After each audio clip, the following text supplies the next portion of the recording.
Ever dreamed of copying those Grails on GOAT, but your wallet's singing the blues? Let's break down how Afterpay can make those coveted kicks a reality. So, how does Afterpay work on GOAT? It's a game changer for flexible sneaker purchases. Essentially, Afterpay allows you to split the cost of your GOAT order into 4 interest-free installments. That's right, no extra charges for spreading the payments out.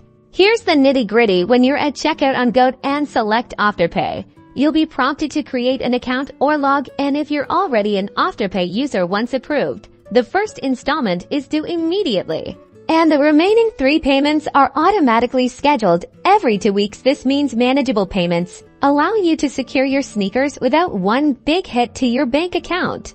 Now, who's eligible? Generally, you need to be at least 18 years old, have a valid email address, phone number, and a credit or debit card. Afterpay does a quick assessment to determine approval and your spending limit. This limit can vary depending on your Afterpay account history and the specific purchase. Speaking of limits, while Afterpay offers flexibility, there are spending caps. The exact amount can fluctuate based on Afterpay's policies and your individual account, but it's designed to offer a substantial purchasing power for most sneaker enthusiasts eyeing those sought-after releases. This makes scoring those limited edition drops or completing your collection much more accessible. You get your sneakers now, enjoy them, and pay them off over time. It's a smart way to manage your spending and step up your sneaker game without the immediate financial strain. So, the next time you're on GOAT and see a pair you can't live without, remember Afterpay is there to help you spread the cost and bring those dream sneakers home. Happy shopping!